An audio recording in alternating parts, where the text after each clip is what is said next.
Morning students, welcome back to the Chem Lab. We're working with different types of solutions today and trying to give you an idea of what makes a saturated, unsaturated, and supersaturated solutions. This currently is just water inside my container. It's on a hot plate, but the hot plate is not on. I'm just going to use it to mix. And what we're going to do is work with borax crystals. This is container borax. You can find it at the grocery store. It's usually with like the laundry detergents. You can use it for quite a few things actually. Use it on laundry, use it as a bug deterrent, different things like that. Your mom might have some at the house. But it also makes some really nice crystals because of the shape that the compound forms when it becomes a solid. So what you'll need for this is just, you can use your stove, okay, with some water on it. Just make sure that whatever pot you use, your mom isn't too fond of. You should be able to clean it out, but sometimes it can take some doing. And then some kind of container where you can leave the solution once it's become supersaturated to cool down and form a crystal. And I just took an empty glass here, made a little shape. This is like Chanel wire or pipe cleaner, whatever you want to call it. And I just formed it into a shape. You can use really anything. You could use a little cube, a little block, even a pencil, even just the string will work. And they'll form crystals on that if you want. But what you want it to do is to be free hanging. So I put it on a pencil, tied it on, and then it's just hanging here in the middle. You don't want to be touching the sides, and you don't want it touching the bottom, otherwise it will get stuck once it starts to make crystals. Okay, so that's over here, and all we're going to do is, I might cut the video a few times in here, but is work through how to make this solution. So to start out, I'm going to try to make a saturated solution, so you can see what that looks like. All you do for that is start adding your chemical here, add your borax, and you want to add it basically until it will not dissolve any farther. For borax, that's actually quite far. It's relatively soluble. You might be amazed at how much will actually go in here. So I'm just going to start with adding some. And borax also can take a while to dissolve, so don't get too impatient if it's like, oh, you thought you had it and then it goes clear. Basically, you'll know is when it stops going clear. Okay, so you can see how it's cloudy right now.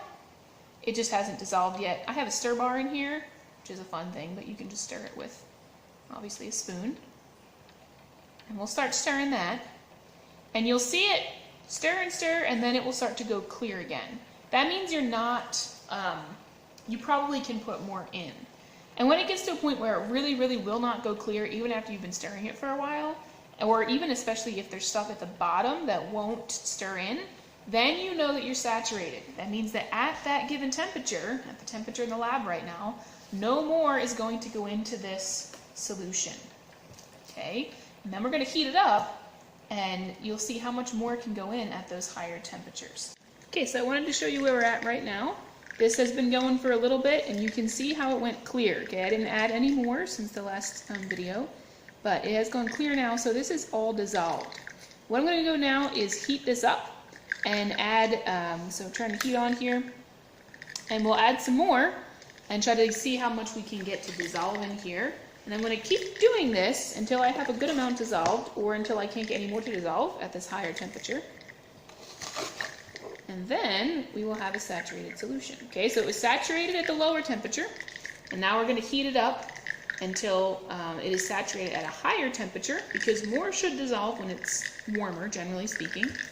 And then we will slowly let it cool down and see what happens. This will take actually probably a day or two before it is all the way ready.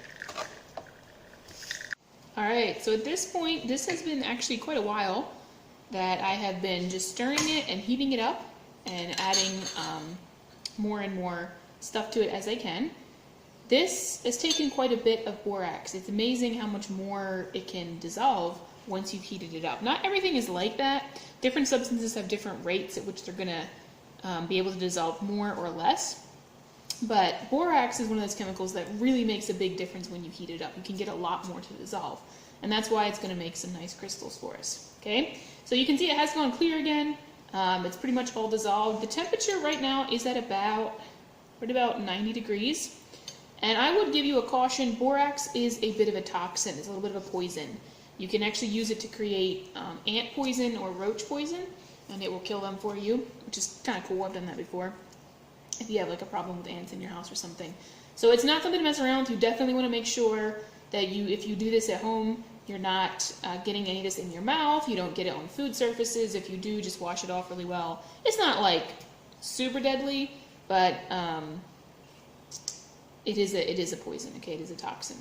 All right, and also for that same reason, you do not want to actually boil it. So whatever you're doing this on, I've been watching it carefully and adjusting my heat so that it doesn't boil, because when it boils, it's going to start to bubble, and those bubbles can start splashing. I am wearing my goggles. Hello, there they are. And gloves and all that kind of stuff. If you do it at your home, just don't let it boil.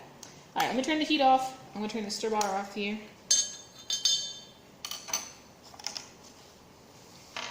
This is a magnetic wand. It's kind of fun. Lets me just take the magnet out. And then, this is a little bit hot, but all you do at that point is just take your solution and pour it into whatever container. You can actually just leave it, depending on what you put it in. Leave it in here if you want. Do this carefully. If you have any, like if you got it so there's still some solids in the bottom that have not fully dissolved, you want to really make sure you don't pour any of that in. So I'm going to leave that last bit of water and not pour that in, because I don't want any little crystals or anything in there. I want just the liquid. Okay, if there is anything in there solid-wise, that will form a seed that this will start to crystallize around, and it can be bad. So that's really all you do. Put that in there, and then I'm going to drop this in carefully. Make sure it's not touching the sides. Like that, and then we will leave this to slowly cool down, and we'll come back in a day or two and see what it looks like. Alright, so it is the next day here, and I just wanted you to see what has happened overnight.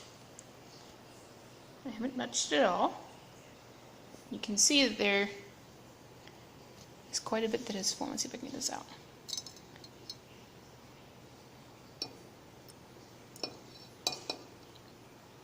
It's pretty heavy, actually. Look at that. The crystals don't typically come out like a perfect shape, because this probably went maybe a little bit too fast. I just left it on the lab bench to cool. Sometimes if you, like the slower you let it cool down, the better your crystals will form, because they have like time to form into like, I guess, more perfect or correct shapes. Versus if they go quickly, sometimes they will form imperfectly. But that is what borax does. If you're interested, a little challenge for you. It's something that's very difficult to do, but it is possible to get just one crystal to grow. That's just one. Yeah, this is a whole bunch jumbled together. There's just one really nice crystal. But it takes some work, it takes some doing, and a little bit of patience. But I wonder if any of you could actually do that. Okay, let's see what happens in here. So if I take this, and I'm going to pour this liquid out. If I let it go, I mean, it might form more, but we've already got a lot, so that is good. You can see it really has just coated the entire bottom of the container.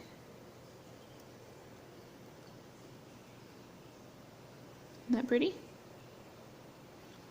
Alright, so that is what happens when you make a supersaturated solution.